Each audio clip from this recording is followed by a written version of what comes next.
Aloha, scumbags.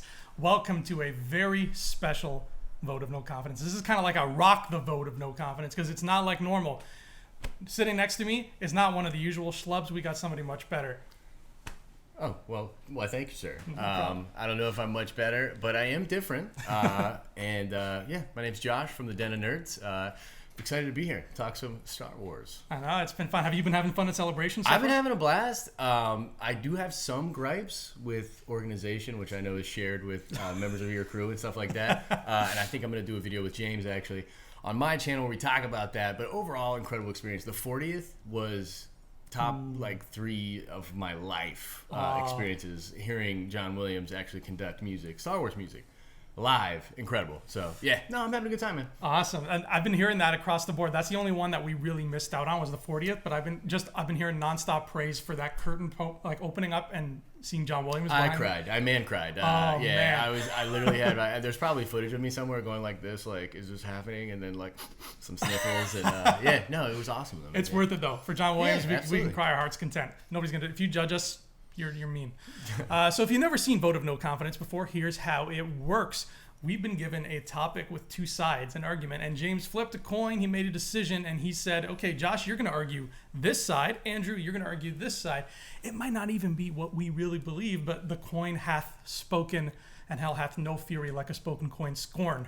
So what is our topic today, Josh? Today's topic is whether or not we prefer CGI for effects or practical effects in the Star Wars movies. This is hot button. Yes, it's going to get heated. I'm going to force a lightning, James, over here. Oh no! And especially because I've been given the more controversial of the topics. True. I believe I've been given the case for CG, which is scary. Yeah, I don't know how he's going to pull this out. I got to be honest. I have George Lucas on speed dial. He's got some pointers. So let's. I'll let you start, Josh. What do you think? Why is puppetry better than CG? Sure. So I thought a lot about this, especially like as I was on my way over here. I was thinking about this, and Star Wars itself, I think, is like it is a microcosm, if you can ever call Star Wars a microcosm, but of this problem in and of itself. And what I mean by that is the original film in '77. A lot of the charm, and I think some of the qualities of that film that ended up making it so endearing for so long are directly tied to this issue. And what I mean is the ILM guys, the original guys that were like, literally taking little parts of models and putting them together and creating these amazing models and puppets and all sorts of practical stuff that's amazing. And so, a lot of this was done out of necessity. They did not have the technology. George went on to create a lot of this technology, which I'm sure you'll talk about. But I think that Star Wars itself is this perfect example of why it should be practical first. Because look at what happened when these movies that had this beautiful array of practical effects that then were tinkered with by George when the special editions came out, and then took even further when he did the prequels, which of course people are really not all about. So I think that's the first thing I kind of wanted to put out there, is that like any self-respecting Star Wars fan knows that the path this film franchise has been on is the perfect example of why you should probably stay practical. So that's what I was thinking on the way over. But those are very good points. In terms of the CG route, actually, I asked James if he could CG me into this scene instead and make me not practical, just to kind of straighten the argument, but he said no and gave me a cookie. What I'm thinking in terms of CGI is I'm going to drop the names of 3 iconic Star Wars things to you right now. I'm going to drop 3 names for you. I'm going to drop Yoda, Gungans, and the third thing I'm going to drop is clones. Okay, interesting. In the prequels, obviously the Gungans and clones were not in the originals, but in the prequels, the Gungans, clones, and Yoda were all CG. There was a puppet Yoda at one point, and then they switched him over in Phantom Menace, but we were given completely digital, like no clone trooper outfits were ever produced by the costume department. It was all CGI. And what we got was, from the mouth of Lucas himself, what Star Wars was always intended to be. We got something on a much bigger scale where there were no limitations. There were no seatbelts. Everybody was driving like they stole the car and they were just taking it to 150 plus. Obviously, there's a beautiful charm to Puppet Yoda. There's a beautiful charm to the creatures in the cantina. But everything was done via a limitation. Everything was done to work around something instead of to work fluidly to get from point A to point B. So we got an army of thousands of clones, which we could not have gotten had that been made in 1983. We would have gotten maybe, 40 guys in clone trooper outfits, and they would have been shooting at 40 little droids on sticks or something like that, and it would have looked good because ILM never, they have yet to disappoint in the looks department, but it would not have. It would have looked good to us from a standpoint of, wow, this looks great for the time, but it would not have served the story of Star Wars. It would not have served the epicness of it, which is what it is. It is I would argue it is the epic of cinema. Hell, we're on movie 9 coming up. So in order to tell something with this amount of scope, with this amount of grandeur, to limit yourself to practical effects, beautiful as they may be, you are going to face roadblocks. And as much as I love Puppet Yoda, Yoda's a Jedi. And Jedis don't like to fight, but every once in a while they're going to have to fight to save the people that are close to them or to, stop a Sith Lord. Sure. And Puppet Yoda would not have been able to do that. I would have loved to see them try to do those flips with Puppet Yoda, by the way. That would have been amazing. So I'll concede slightly to your point, only insofar as I think there's a place for CGI. And I think that some of the things you're talking about do make sense, like filling out the background. Or even you look at something like Lord of the Rings. A lot of practical effects in Lord of the Rings. Ooh, yeah. But you can't have those huge armies of Gondor without some CG. So some of that I like.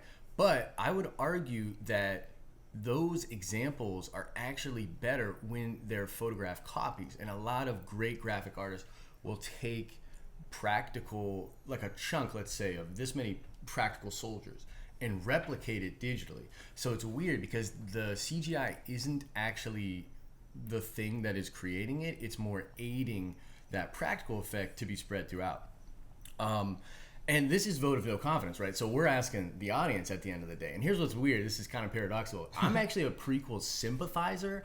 I tend to like the prequels, actually. Mm-hmm. But I know a lot of you do not.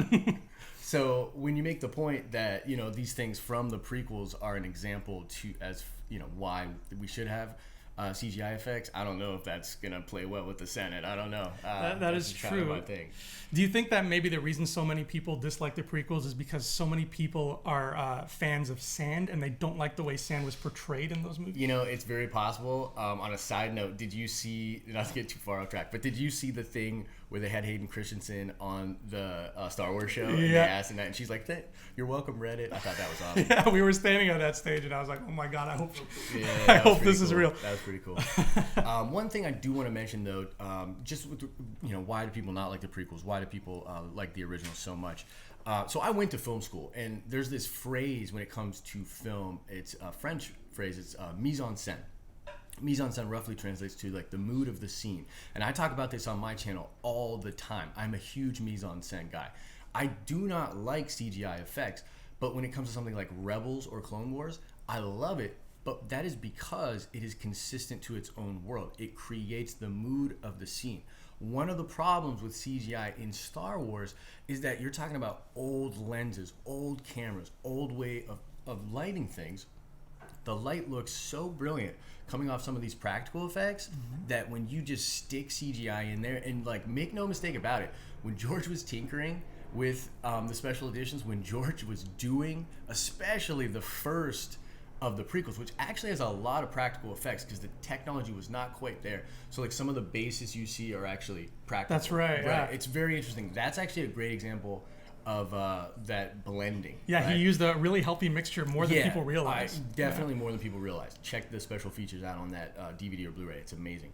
But the big issue was that it broke the mood of the scene. It doesn't play consistent to the themes that are coming across from light, color, even the actors. You know how hard it is to act against something that's not even there, which could be some of the problems that people have with the actors in those films.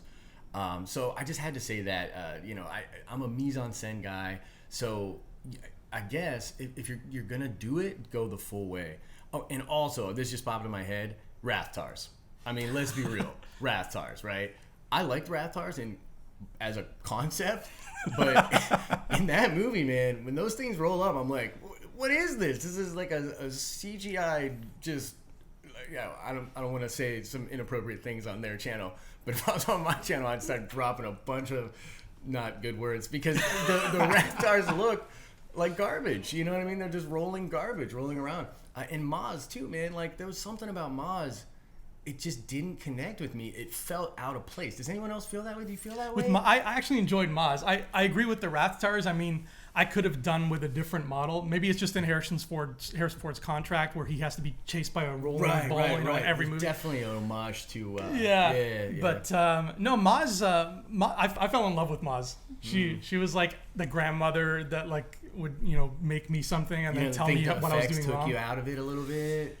Not yet. Yeah. Maybe 10 or 12 more watches and I might get there, but so far, no. Those, and I love The Force Awakens, but those were things that to me prevented a very beautiful movie from being a masterpiece. Was those sort of things, because that movie is so close to being a masterpiece. Like the score is amazing, the way he takes us on this story is amazing. When Rey slides down that mountain and the music, dude, I had chills in the theater. It was an amazing experience. But then those things that take you out of it, which the French would not abide. You know what I mean? The French filmmakers would not abide that. Those issues were directly created by CGI, in my opinion. So, that's where I stand on it, man. So, well, I think that if I had one final counterpoint to this senatorial debate, it would be that one of the most beautiful uses of CGI I've seen in recent memory came from one of the Star Wars movies. Star Wars is one of those series. It's not as uncommon as we think. It's one of those series that tells things in a really weird chronological order. And Star Wars was maybe the first to do that. I don't know, but it's definitely not the only one that does that now. That's all over the place. And when you use storytelling to that effect, sometimes, obviously if you're writing novels, write whatever, Right. But when you use storytelling in film or TV and you're going wonky with timelines, you're going to run into a problem. Making time travel movies is not easy, I can only imagine. And Star Wars hops back and forth between 3 different eras. So from a filmmaker standpoint, that can be a logistical nightmare, especially when you have to start adding things that need to be there but can't. Peter Cushing needed to be in Rogue One. But he couldn't. But he was. Obviously, it was done with 100% permission from his estate, from his family, and with the utmost respect to him as an actor and to Tarkin as a character. When he turned around for the first time and talked to Krennic, my cousin who was sitting next to me, my cousin is an animator. He works on cartoons for kids on TVO, which is a Canadian channel. So you probably don't know what it is. It's okay, neither do I. But he works on cartoons for that. So he's been around animation his whole life. When Tarkin turned around, all I heard was from next to me, my cousin going, "Oh my God." Yeah. He was so It was impressive. Yeah. I did like it. Yeah. And I think that when you're dealing with something like Star Wars that is going to hop around from place and time, to have that ability, I'm not saying do it all the time, but when you need to include something that has to be there, otherwise it would feel out of place, CGI is going to be the way to do it. It's your golden ticket to keep the flow going, to keep the narrative consistent with everything that has come before. And I'm so grateful that we got not only Peter Cushing, but we got young Carrie Fisher, which made me cry at the end of that movie. So I'm so grateful that we have the ability to do that now. I don't even think they could have done that back in the prequel era. Like that was some heavy stuff. It's impressive, and like that technology is just getting better. It's crazy to see what they're able to do. But once again, just because it's it's up to the Senate, right? It's up to you guys. That was a major point of contention for that movie. It was. A lot of people did not like that, and I feel weird about it because I should be over here being like, no, you're wrong. Everybody hated that, right? But then again, I did kind of like it. So it's a tough spot to be in. But yeah, when he turned around, the storyteller should not have their hands tied by any of those realities. The story should be the story, and you tell the story. You're right. Tarkin needed to be there. I liked it. At the same time, though, they probably could have gotten away with him being in the movie not much at all, and just having the reflection, which to my understanding is actually something they changed for the reshoots. Really? The reshoots, one of the things, they added a lot of Tarkin. Wow. And it was it was just like, this is something that they needed to do to tell this story. They were, like I was saying, they were holding their own hands and being like, well, we can't do this, we can't do that. And, if you know Star Wars, Tarkin needs to be there. Tarkin is one of the big three. He is huge in the Empire. He was essentially the main antagonist of A New Hope. Yeah. I mean, Vader was just kind of the muscle of it. Definitely. He's a very, very important character, and his character is filled out in a lot of ancillary Star Wars content. But Rogue One, being the film that it had to be, very cool that he was in there. But you hated it, didn't you? So I'm right. And it's funny that you say how little he was in it before, because when he showed up at first, my initial thought, I don't know if you felt the same way, was I was like, okay, he's not going to turn around. That's cool. Yes. We're just going to get the reflection. Precisely. Yeah. Precisely. I was like, you know what? That's good enough. Just Yeah. like with Vader's first scene, I was like, you know what? It's probably all we're getting. It's good enough. Yeah. And then Even with Carrie, I was just like, okay, we're going to see the back of her head. That's cute. He's going to hand her the thing. Maybe we'll hear her say something. But everybody that I thought I was not going to get a lot of, they were just like, nope, here they are. Yeah, and that is a cool ability for it. I do have to say that I honestly and earnestly feel, though, that it should be practical first. That you really, especially with Star Wars, because 40 years, right? I mean, we're here at Celebration. It's 40 years. That's a big deal. That's a long time ago. So nostalgia plays across the board, but nostalgia plays big time for Star Wars. I mean, JJ took some of the lenses that George used in 76 before the movie came out in 77 and used those same lenses. So, I mean, even when we have the ability to maybe have CGI that is as good as practical, I still think, if nothing else, out of respect to the source material, out of respect for the journey that this property has taken, it should be practical first. Honestly believe that. Well, these are all great points, and we're going to leave it in the hands of you, the Senate. Before we sign off, a quick little side Akbar here. The news has been reporting about Snoke, that in episode 8 he's going to be a nice little mixture of puppetry and CGI. Correct. How do you feel about that? So I'll side Akbar, your side Akbar. Ooh, side Radish. Yeah. Whoa, nice. I like that. I met someone the first day of Celebration that actually worked on The Last Jedi. Oh, so wicked. I have an official source, which is actually gonna some of the stuff that I talked to this person about is gonna be up in a video that I'm gonna put up maybe tonight, maybe tomorrow, about The Last Jedi. Everything I know about The Last Jedi. Awesome. Here's the thing. I can't tell you everything that I know because this person didn't realize I was a YouTuber until about halfway through the conversation. And they were like, no!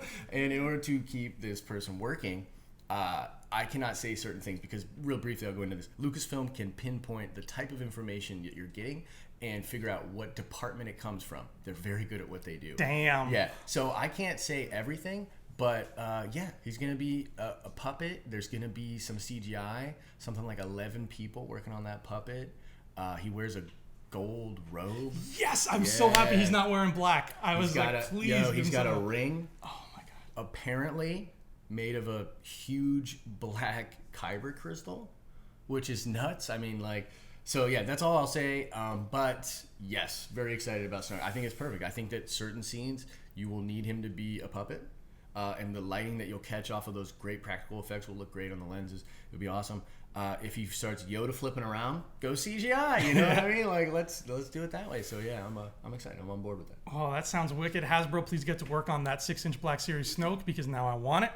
Josh, thank you so much for coming on Vote No Confidence, stepping into this Senator's pod as we float around, and we're going to leave it in your hands now. Who do you agree with? Cast your vote, scumbags, and we'll see you next time on Rebel Scum Podcast. Ciao. Hey scumbags, thanks for watching. Don't forget to give us a thumbs up on our video As always, please subscribe to our YouTube channel, Rebel Scum Podcast, for all the latest videos.